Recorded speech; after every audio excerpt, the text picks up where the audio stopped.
2567พิธีพุทธาภิเษกอบรมสมโภชฉลองครบรอบวัดดอนตัน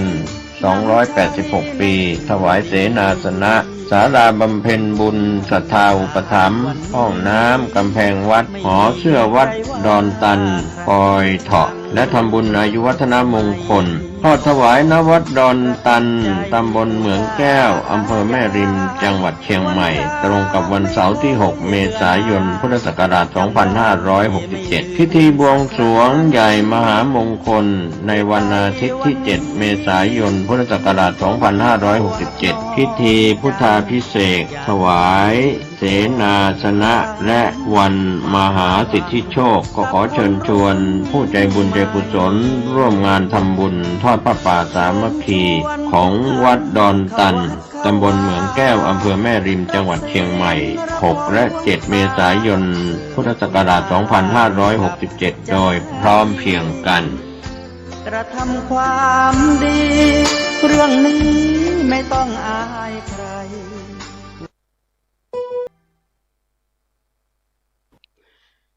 นะโมตัสสะภะคะวะโตอะระหะโตสัมมาสัมพุทธัสสะขอความนอบน้อมจงมีแด่องค์สมเด็จพระบรมศาสดาสัมมาสัมพุทธเจ้าพระธรรมและพระอริยสงฆ์สาวกทั้งหลายขอเจริญพรกับคณะสัตยาญาติโยมสาธุชนทุกท่านวันนี้อาตมาภาพก็จะได้นำเอาเรื่องของพระเรวตะเถระผู้อยู่ในป่าสะแกซึ่งเป็นตอนที่2ตอนสุดท้ายจะได้มาอธิบายชี้แจงแสดงให้กับคณะสัตยาญาติโยมสาธุชนทุกท่านดำเนินความว่าต่อมาโดยสมัยอื่นอีกภิกษุทั้งหลายวิพากษ์วิจารณ์กันว่าดูก่อนอาวุโสทั้งหลายเพราะเหตุไรหนอพระศิวลีเถระจึงอยู่ในครรภ์มารดานานถึง7 ปี7 เดือน7 วันเพราะเหตุอะไรพระศิวลีเถระจึงถูกไหม้อยู่ในนรกเพราะเหตุไรพระศิวลีเถระจึงบรรลุถึงซึ่งความเป็นผู้เลิศด้วยลาภเป็นผู้เลิศด้วยยศอย่างนี้สมเด็จพระบรมศาสดาทรงสดับคำวิพากษ์วิจารณ์นั้นแล้วจึงตรัสถามว่าภิกษุทั้งหลายพวกเธอสนทนากันถึงเรื่องอะไรครั้นภิกษุทั้งหลายกราบทูลให้ทรงทราบแล้วเมื่อจะทรงแสดงบุพกรรมของพระศิวลีเถระแก่ภิกษุทั้งหลายจึงได้ยกอตีตานิทานมาแสดงซึ่งมีความพิสดารดังต่อไปนี้ภิกขเวอิโตเอกนวุติกัปเปดูก่อนภิกษุทั้งหลายนับถอยแต่ภัทรกัปนี้ไปในกัปที่91สมเด็จพระวิปัสสีสัมมาสัมพุทธเจ้าได้ทรงอุบัติขึ้นในโลกสมัยหนึ่งพระองค์ได้เสด็จไปสู่ที่จาริกในชนบทแล้วเสด็จกลับมายังพระนครแห่งพระพุทธบิดาพระราชาทรงตรัสเตรียมอาคันตุกะทานถวายแด่ภิกษุสงฆ์อันมีองค์พระพุทธเจ้าเป็นประมุขแล้วได้ทรงส่งพระราชสารไปบอกแก่ชาวพระนครว่าขอให้ชาวพระนครจงมาเป็นสหายในทานของเราขอให้ชาวพระนครจงมาเป็นสหายในทานของเราชาวพระนครได้พากันมาเป็นสหายในทานตามพระราชประสงค์แล้วคิดว่าพวกเราจักถวายทานให้ยิ่งกว่าทานที่พระราชาทรงถวายจึงนิมนต์สมเด็จพระบรมศาสดาในวันรุ่งขึ้นได้จัดแจงตกแต่งทาน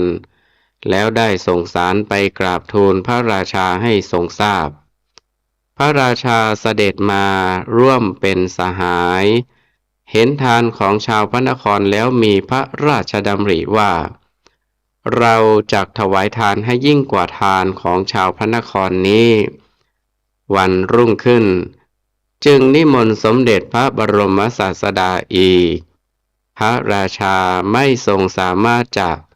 เอาชนะชาวพระนครได้ชาวพระนครก็ไม่สามารถจะเอาชนะพระราชาได้ในวาระที่6ชาวพระนครได้คิดกันว่าบัดนี้พวกเราจักให้ทานโดยที่จะไม่ให้ใครๆอาจพูดได้ว่าวัตถุสิ่งนี้ไม่มีในทานของชาวพระนครนี้ในวันรุ่งขึ้นครั้นแล้ววันรุ่งขึ้นก็พากันจัดแจงเครื่องไทยทานตรวจดูว่าอะไรหนอยังขาดอยู่ในทานนี้ไม่เห็นน้ำผึ้งสดอย่างเดียว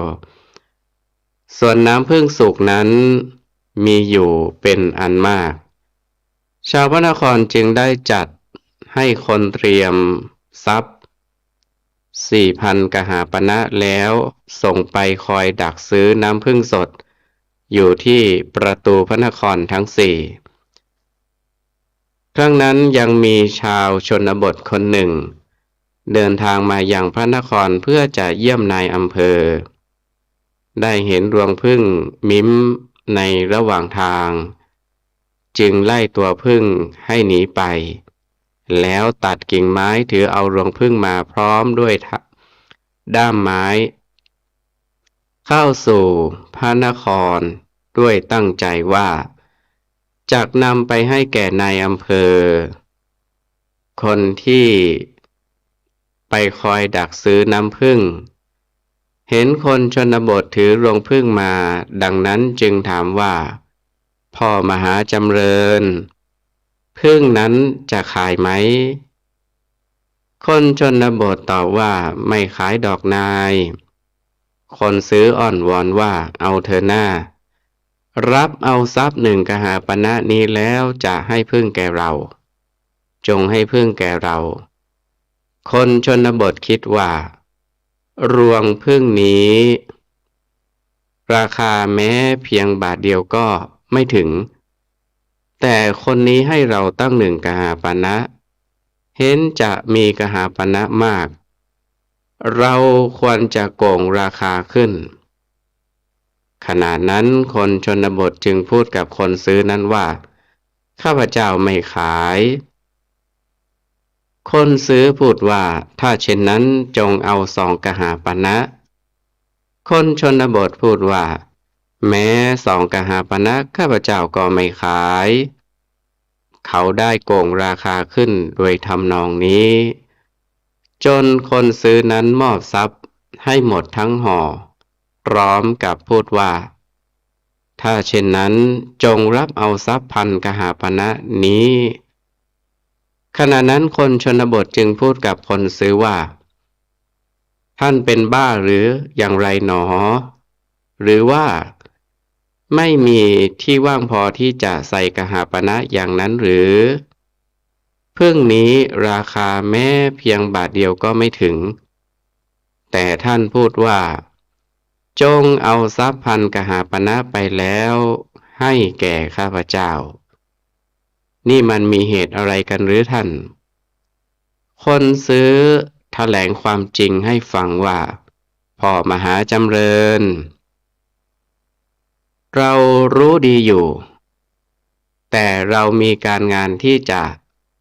ต้องใช้น้ำผึ้งนี้เพราะฉะนั้นเราจึงพูดอย่างนั้น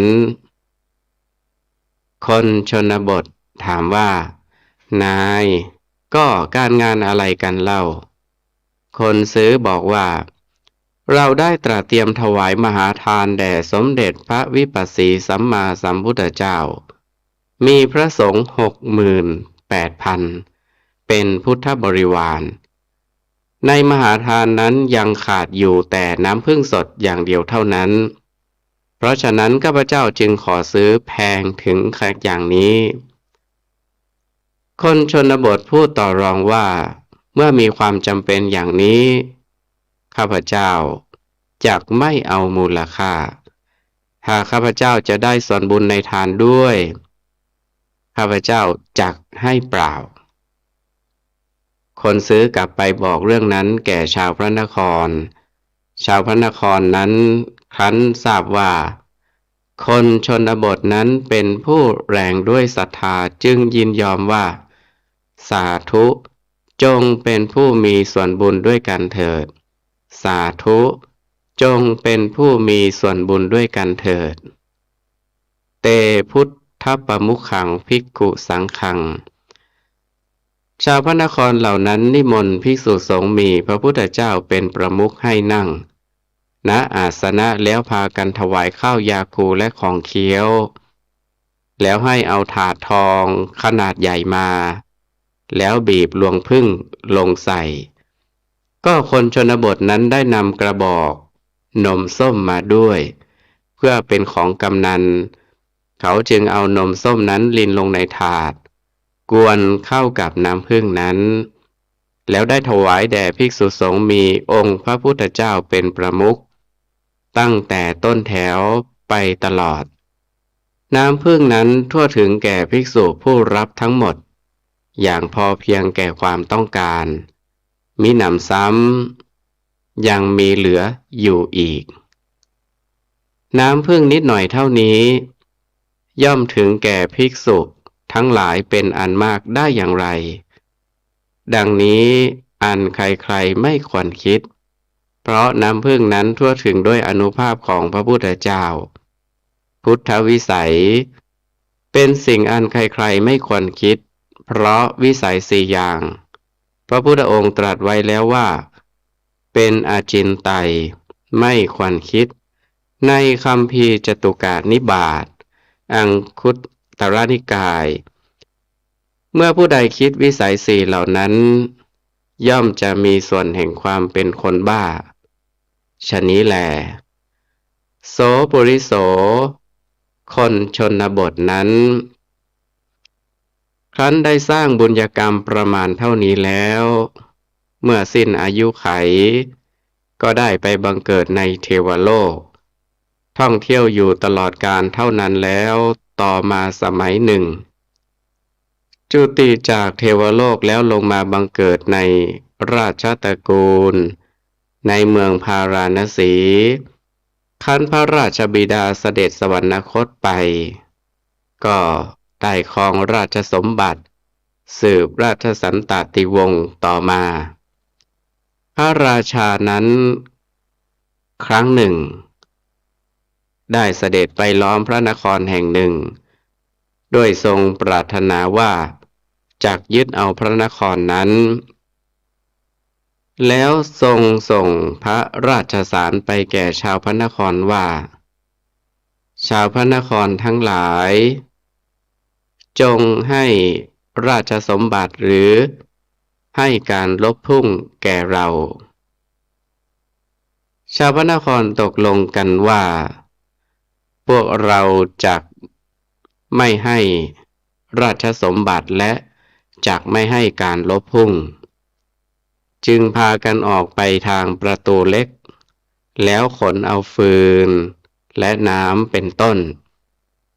เข้ามาใช้ทำกิจการทั้งปวงได้อย่างธรรมดาฝ่ายพระราชาทรงรักษาพระทวารใหญ่ทั้งสี่ล้อมประชิดพระนครไว้สิ้นการ7 ปี7 เดือน7 วันฝ่ายพระราชชนนีของพระราชาทรงรับสั่งถามว่าขณะนี้พระราชบุตรของเราทรงทำอย่างไรอยู่ครั้นทรงทราบว่าทรงรักษาพระทวารใหญ่ล้อมประชิดพระนครอยู่จึงมีพระราชสาวนีว่าจงบอกพระราชบุตรของฉันว่าจงปิดพระทวารเล็กๆด้วยแล้วล้อมประชิดพระนครไว้ฝ่ายพระราชาครั้นได้ทรงทราบพระราชสาวนีของพระราชมารดาแล้วก็ได้ทรงปฏิบัติตามพระราชสาวนีทุกประการส่วนชาวพระนครทั้งหลายเมื่อออกไปข้างนอกไม่ได้เหมือนแต่ก่อนก็ไม่อาจที่จะอดทนต่อการทรมานได้ ครั้นในวันที่7จึงให้สำเร็จโทษพระราชาของตนเสียแล้วได้มอบถวายราชสมบัติให้แก่พระราชานั้นพระราชานั้นทรงทำบาปกรรมอย่างนี้แล้วในเวลาสิ้นพระชนมายุก็ได้ไปทรงบังเกิดในอเวจีมหานรกถูกไฟไหม้อยู่ในมหานรกนั้นจนมหาปฐพีแผ่นดินใหญ่นี้สูงขึ้นประมาณโยชน์หนึ่งขันพ้นจากอเวจีมหานรกนั้นแล้วได้ไปถือปฏิสนธิในครรภ์ของพระมารดาคนเดิมนั่นแหละอยู่ในครรภ์มารดาถึง7 ปีกับอีก7 เดือนยังนอนขวางคาปากกำเนิดอยู่อีก7 วันเพราะกรรมที่ปิดพระทวารเล็กๆทั้ง4ให้ชาวพระนครเดือดร้อนภิกขเวดูก่อนภิกษุทั้งหลายพระศิวลีได้ถูกไหม้อยู่ในนรก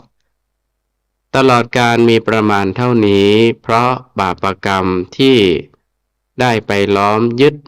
เอาพระนครครั้นพ้นจากนรกนั้นแล้วไปถือปฏิสนธิในครรภ์มารดาคนเดิมนั่นแหละแล้วอยู่ในครรภ์นานตลอดกาลเท่านี้เพราะบาปกรรมที่ได้ปิดพระทวารเล็กๆทั้ง4และที่สำเร็จเป็นผู้เลิศด้วยลาภเป็นผู้เลิศด้วยยศเพราะบุญกรรมที่ได้ถวายน้ำพึ่งใหม่ในสมัยครั้งกระโน้นด้วยประการอย่างนี้ปุณเนกะทิวสังภิกขุอยู่ต่อมาอีกวันหนึ่งภิกษุทั้งหลายวิพากษ์วิจารณ์กันว่าโอ้เป็นลาภของสามเณรโอ้เป็นบุญของสามเณรที่เพียงผู้เดียวสามารถสร้างเรือนยอดเป็นต้นได้ถึง500 หลังสำหรับรับรองภิกษุทั้งหลาย500 รูปสมเด็จพระบรมศาสดาเสด็จมาตรัสถามว่าภิกษุทั้งหลายเดี๋ยวนี้พวกเธอประชุมสนทนากันด้วยเรื่องอะไรครั้นภิกษุทั้งหลายกราบทูลให้ทรงทราบแล้วทรงตรัสชี้แจงว่าภิกขเวดูก่อนภิกษุทั้งหลายบุญของบุตรของเราไม่มีแล้วบาปก็ไม่มีเพราะบุญและบาปทั้งสองบุตรของเราละขาดแล้วครั้นตัดชะนี้แล้วได้ตรัสพระพุทธนิพนธกถาในพรหมวรรคซึ่งมีข้อความดังนี้บุคคลใดในโลกล่วงพ้นเครื่องติดข้องทั้งสองคือบุญและบาปแล้วเราเรียกบุคคลนั้นซึ่งเป็นผู้บริสุทธิ์ปราศจากทุลีคือกิเลสไม่มีความโศกว่าเป็นพราหมณ์ลำดับนี้จะได้วิสัชนาอถาธิบายความในท้องนิทานและในพระธรรมเทศนาพุทธนิพนธกถาโดยอาศัยอรรถกถาในและอัตโนมัตยาธิบายเพื่อเฉลิมเพิ่มเติมสติปัญญาฉลองศรัทธาบารมีเพิ่มพูนกุศลบุญญาราศีส่วนธรรมสวนะใหม่แก่สาธุชนพุทธบริษัททั้งหลายสืบต่อไปในนิทานเรื่องนี้แสดงให้สาธุชนพุทธบริษัทได้ทราบถึงวงพี่น้องของท่านพระสารีบุตรเถระและปฏิปทาของท่านละเอียดขึ้น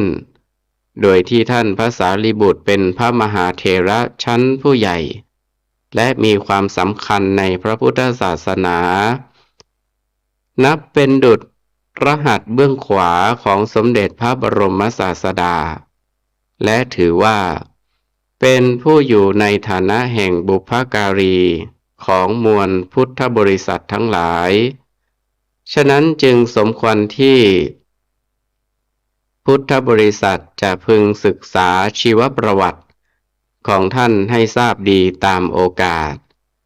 ในนิทานเรื่องนี้บอกให้เราทราบว่าท่านพระสารีบุตรนั้นมีพี่น้องร่วมกันทั้งหญิงชาย6 คนรวมเป็น7 คนกับท่านด้วย และท่านเป็นพี่ชายใหญ่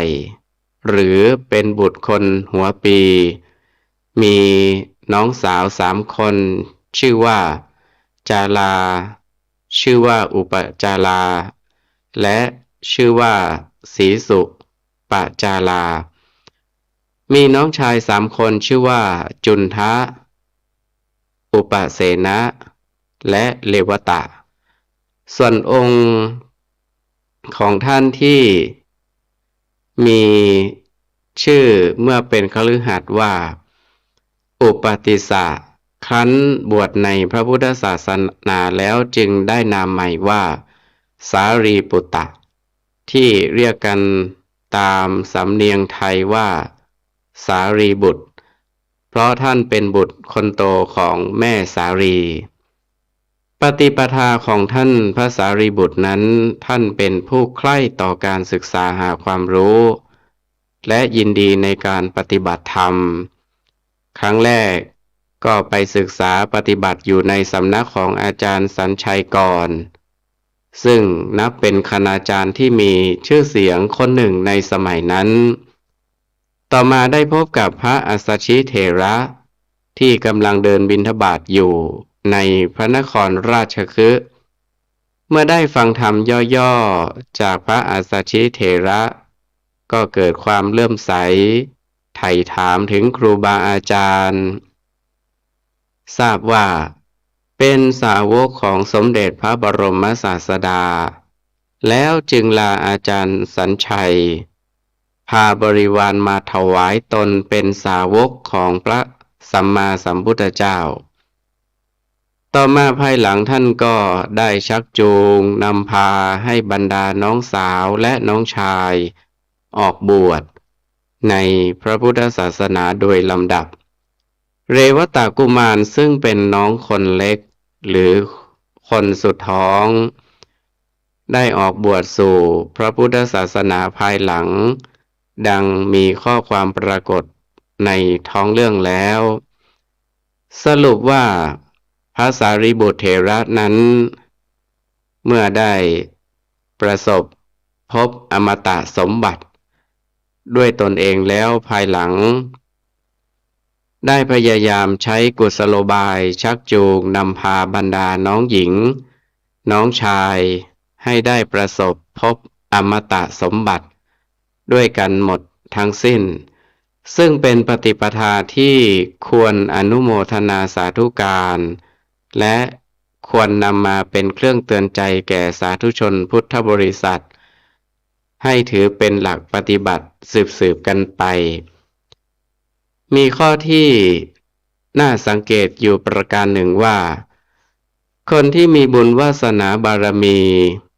อันได้อบรมมาดีแล้วแต่ชาติปางก่อนหรือที่เรียกว่า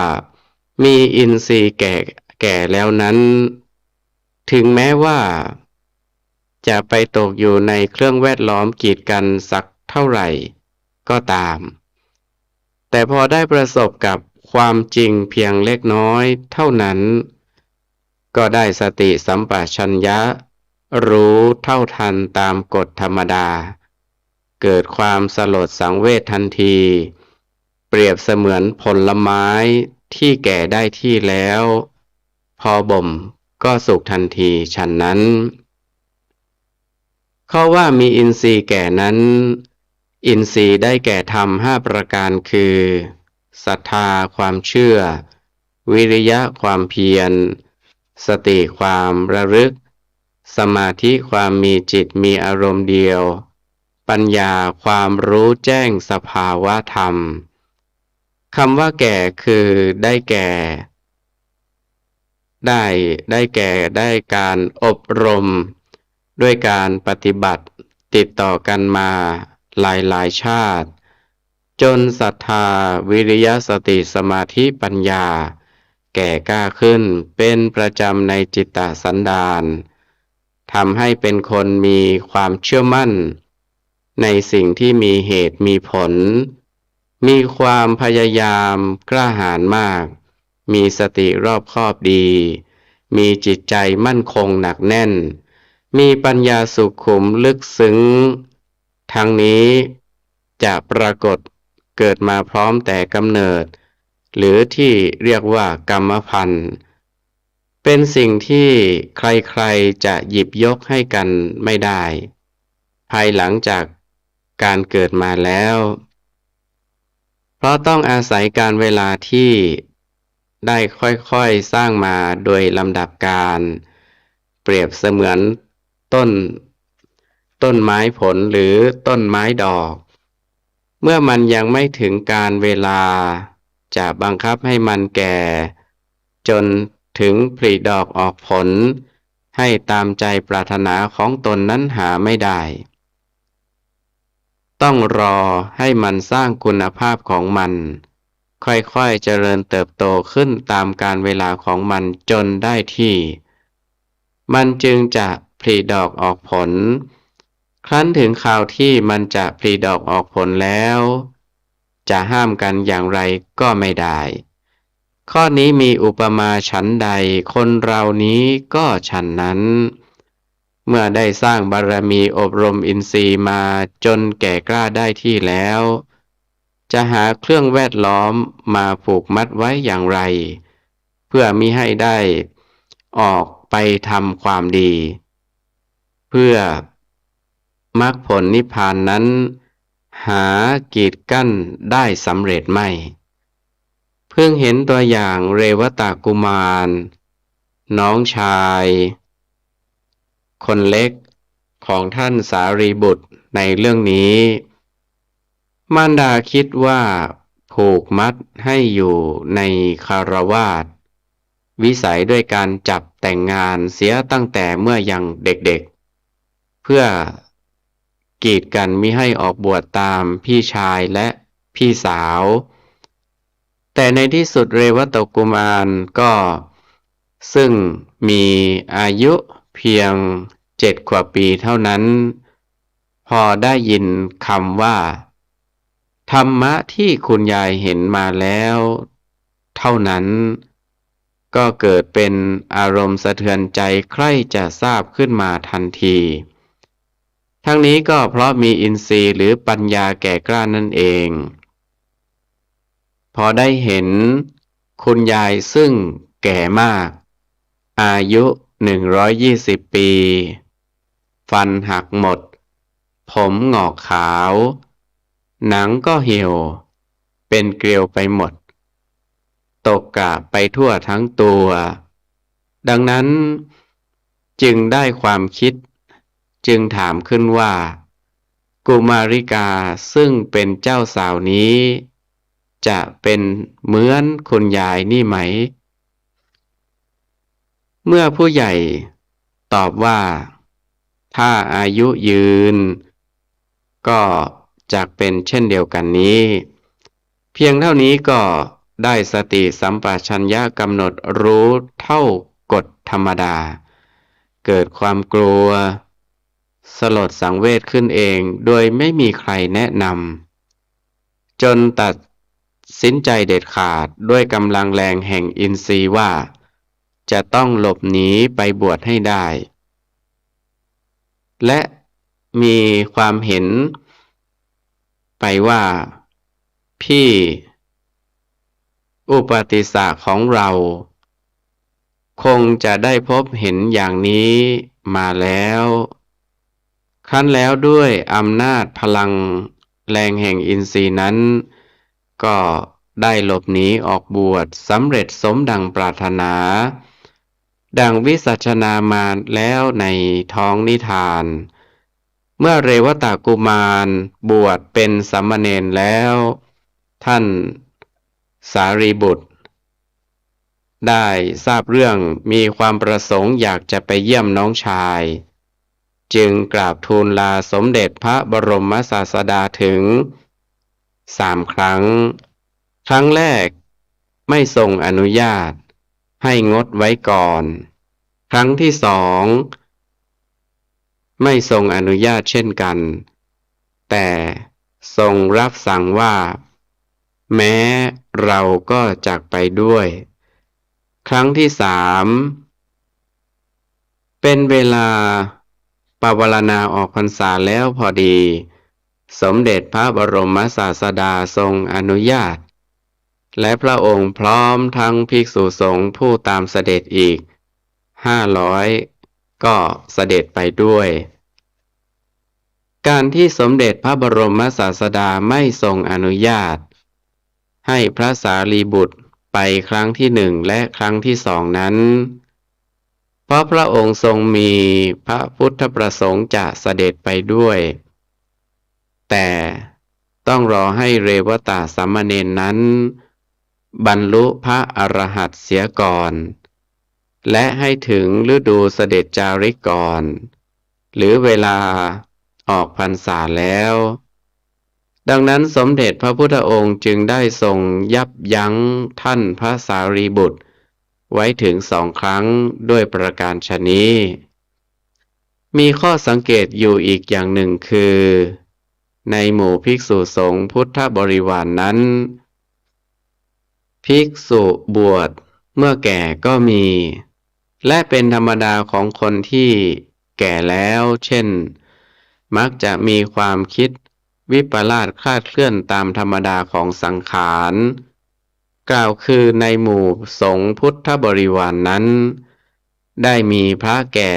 2 รูป พอย่างเข้าสู่ป่าสแกอันเป็นที่อยู่ของเรวตสามเณร ซึ่งสามเณรได้เนรมิตพระคันธกุฏีสำหรับเป็นที่อยู่ประทับของสมเด็จพระพุทธองค์และบรรดาเรือนยอด500 หลัง ที่เนรมิตสำหรับพระภิกษุสงฆ์500 ดังนั้นแทนที่จะพิจารณาเห็นในแง่ที่ดี คือเป็นสิ่งที่น่าเลื่อมใสอัศจรรย์แต่พระแก่2 รูปนั้น คิดเห็นวิปลาสไปเสียว่า มัวแต่สร้างกุฏิวิหารอยู่อย่างนี้จักบำเพ็ญสมณธรรมอย่างไรได้ พระพุทธองค์ไม่ควรจะเสด็จมาเยี่ยมพระนักก่อสร้างเช่นนี้ แต่ได้เสด็จมาเป็นมุขโขโลกนะ โดยเห็นแก่หน้าว่า เป็นน้องชายพระสารีบุตร สมเด็จพระบรมศาสดาทรงทราบวาระจิตของพระแก่2 รูปนั้น ครั้นถึงวันเสด็จกลับไปจากที่นั้น จึงทรงอธิษฐานให้พระแก่2 รูปนั้น ลืมทนานน้ำมัน กาน้ำและรองเท้า พอออกไปพ้นเขตแล้วสามเณรเรวตะคลายฤทธิ์แล้วจึงให้ระลึกได้ เมื่อพระแก่กลับคืนไปเอาสิ่งของที่ลืมนั้น จึงเห็นเป็นป่าสะแกไปทั้งนั้น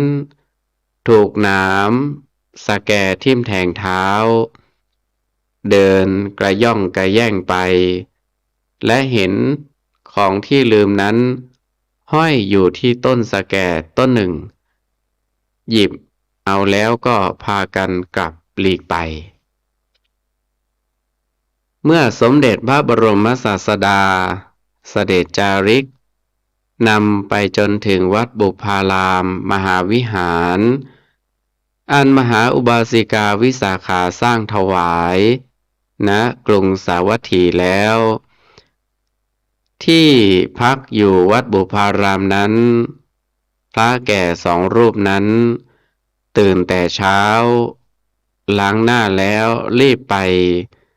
ฉันข้าวยาคูที่บ้านมหาอุบาสิกาวิสาขา เมื่อฉันเสร็จแล้วมหาอุบาสิกาเรียนถามว่า ที่อยู่ของสามเณรเรวตานั้น น่าลื่นรมไหม พระแก่ก็หาได้ตอบในแง่ดีไม่ ซึ่งตนก็ไม่ได้เห็นมาแล้ว แต่กลับตอบในแง่ที่ไม่ดี ซึ่งตนได้เห็นภายหลังเมื่อสามเณรคลายฤทธิ์แล้วว่า ที่อยู่ของสามเณรเรวตะนั้นน่าลื่นลมอะไรอุบาสิการกไปด้วยป่าสะแก มีหนามออกขาวสะพรั่งไป เป็นเหมือนกับที่อยู่ของพวกเปรตทั้งหลาย ครั้นภายหลังเมื่อพระภิกษุหนุ่มอีก2 รูปมาถึง มหาอุบาสิกาถวายข้าวยาคูและของเคี้ยวแล้วจึงถามถึงที่อยู่ของท่านสามเณรเรวตะเช่นเดียวกันอีก พระภิกษุหนุ่มตอบตามที่เห็นมาอย่างตรงกันข้ามกับพระแก่ว่า ไม่สามารถจะพรรณนาให้ถูกถ้วนได้ ที่อยู่ของสามเณรเรวตะเป็นดุจสร้างด้วยฤทธิ์เหมือนอย่างกับเทวสภาชื่อสุธรรมาในเมืองดาวดึงส์นี้แสดงว่าภิกษุสงฆ์พุทธบริวารด้วยกัน และไปเห็นมาด้วยตนเองเหมือนกัน ก็มีความเห็นขัดกัน และให้คำตอบไม่ตรงกัน ส่วนมหาอุบาสิกาวิสาขานั้นเป็นผู้ฉลาด และเป็นอริยสาวิกาคนหนึ่ง จึงสันนิษฐานเหตุการณ์ที่พระภิกษุตอบขัดแย้งกัน เช่นนั้นถูกตามข้อเท็จจริง แต่เพื่อเป็นเหตุให้สมเด็จพระบรมศาสดาได้ตรัสพระธรรมเทศนาโปรดพุทธบริษัททั้งหลาย เมื่อสมเด็จพระพุทธองค์เสด็จมาถึงบ้าน และได้อังคาดเลี้ยงดูเสร็จเรียบร้อยแล้ว มหาอุบาสิกาจึงกราบทูลถามสมเด็จพระพุทธองค์ไปว่า ภิกษุบางพวกก็พูดว่าที่อยู่ของท่านเรวตะเถระเป็นป่ารกไปด้วยต้นสะแก บางพวกก็พูดว่าน่าลื่นลม ความจริงข้อนี้เป็นอย่างไรกันหนอพระพุทธเจ้าค่ะ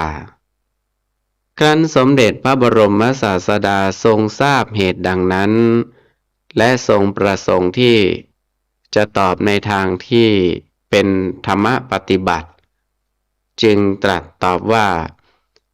ดูก่อนอุบาสิกา จะเป็นบ้านหรือเป็นป่าก็ตาม พระอรหันต์ทั้งหลายอยู่ณที่ใดที่นั้นย่อมเป็นที่รื่นรมโดยส่วนเดียวครั้นแล้วจึงตรัสพระพุทธนิพนธคาถาสุภาษิตซึ่งมีข้อความสั้นๆดังนี้ พระอรหันต์ทั้งหลายอยู่ณที่ใดจะเป็นบ้านหรือป่าก็ตามจะเป็นที่ลุ่มหรือที่ดอนก็ตามที่นั้นย่อมเป็นภูมิสถานอันน่าลื่นลมในพระพุทธนิพนธคาถาสุภาษิตนี้ทรงแสดงถึงสถานที่อยู่ของพระอรหันต์ว่าจะเป็นสถานที่ชนิดใดก็ตามย่อมเป็นที่รื่นรมทั้งนั้นสถานที่ที่จะไม่ลื่นลมนั้นไม่มีด้วยมีอรรถาธิบายดังต่อไปนี้คำว่าที่รื่นรมนั้นได้แก่สถานที่วิเวกหรือเป็นที่สงัดกายสงัดใจทำให้จิตไม่ฟุ้งซ่านมิได้หมายเอาสถานที่ซึ่งหรูหราสวยงามด้วยการประดับตกแต่งที่ทำให้ชาวโลกเห็นเป็นของสวยงามน่าตื่นเต้นเกิดความเพลิดเพลินตาและเพลินใจไปด้วยความลุ่มหลงพระอรหันต์นั้นเพราะท่านไม่มีกิเลสเป็นเหตุให้เกิดความหลงไหลมัวเมาในอารมณ์คือสถานที่ต่างๆเป็นต้นแล้วความรื่นรมของพระอรหันต์นั้น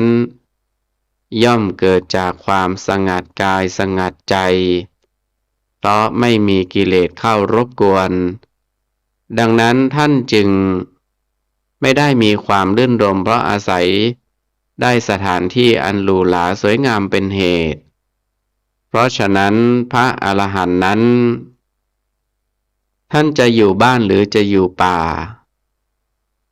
จะอยู่สถานที่ลุ่มหรือสถานที่ดอนก็ตามท่านย่อมมีความรื่นรมเสมอเหมือนกันเมื่อท่านอยู่ในหมู่บ้านอันเป็นสถานที่ชุมนุมจะ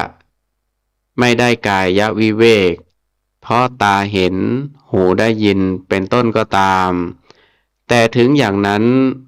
ท่านย่อมได้จิตตวิเวกคือมีจิตสงบอยู่เสมอเพราะอารมณ์ต่างๆแม้จะดีวิเศษเป็นเหมือนของเทวดาก็ตามก็ไม่สามารถที่จะทำให้จิตของท่าน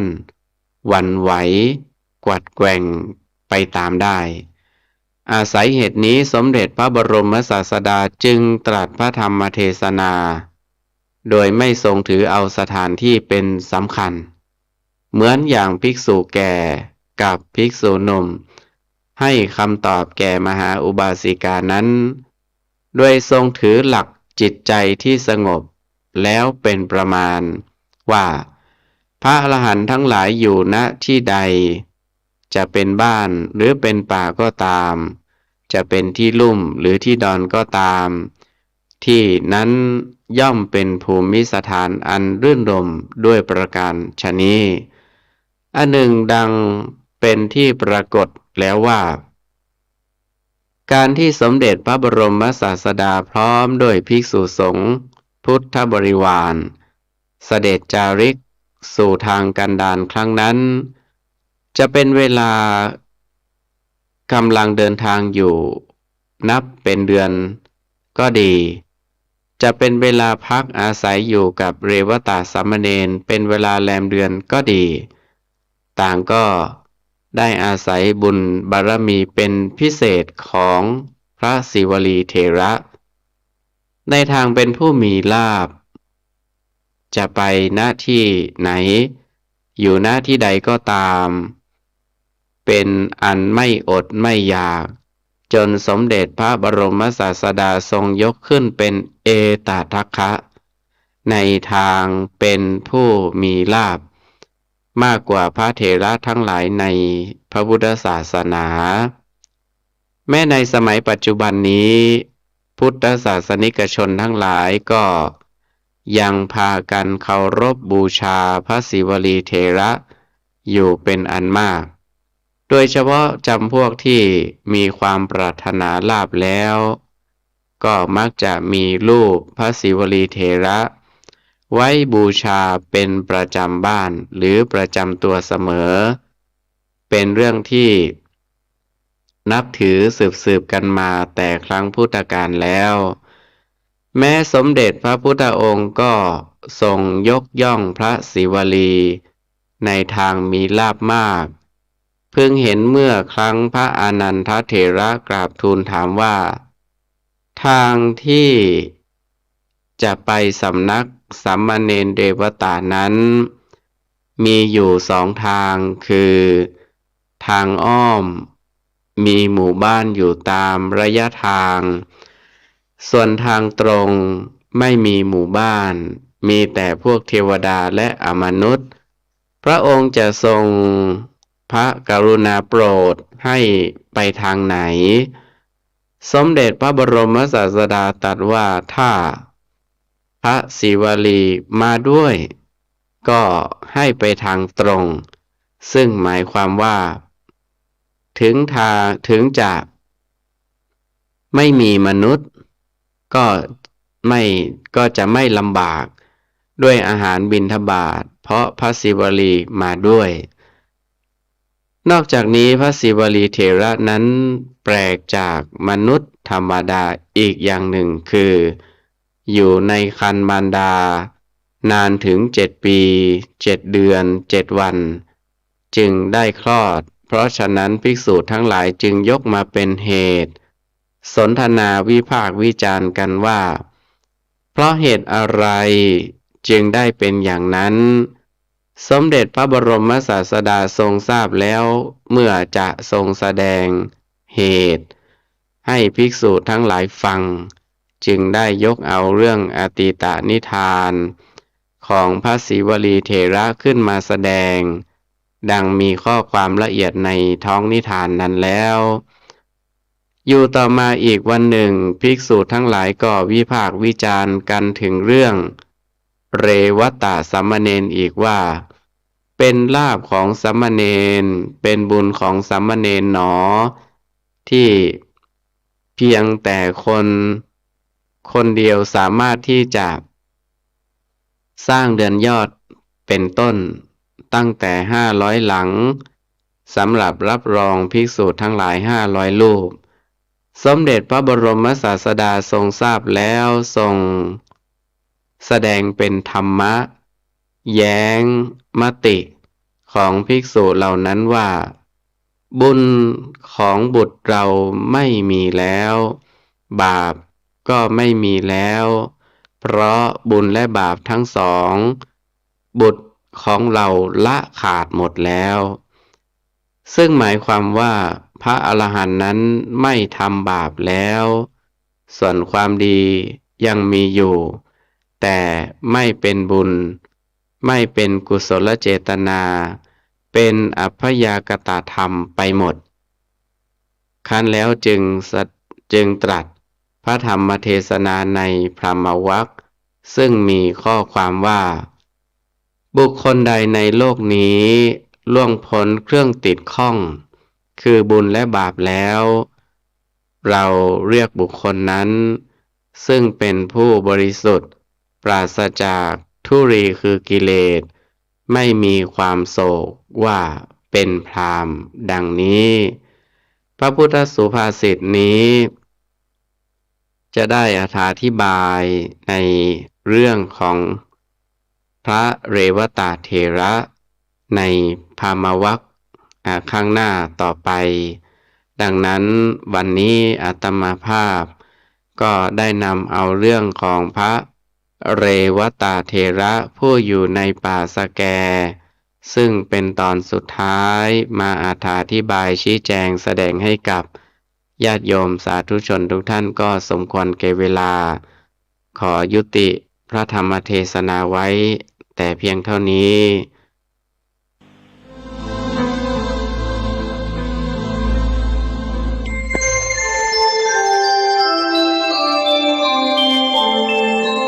ขณะนี้ท่านกำลังฟังสถานีวิทยุกระจายเสียง FM 104.5 เมกะเฮิรตซ์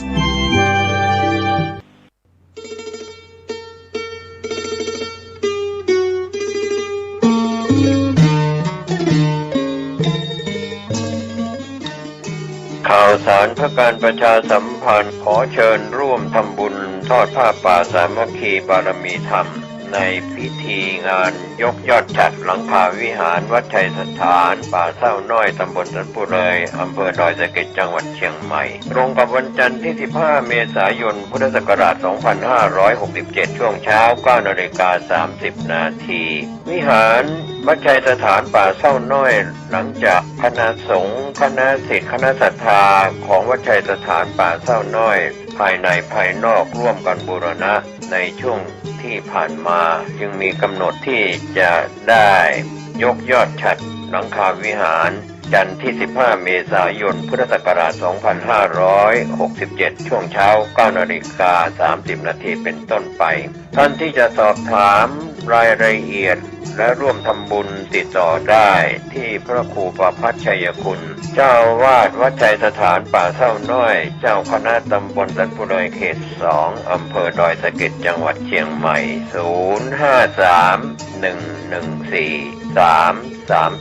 053-114-332 มือถือ 0876572458 ก็เป็นงานยกยอดฉัตรหลังคาวิหารของวัดชัยสถาน15 เมษายน พุทธศักราช 2567 ช่วงเช้า 9 นาฬิกาท่านร่วมบุญได้กุศลโดยพร้อมเพรียงกัน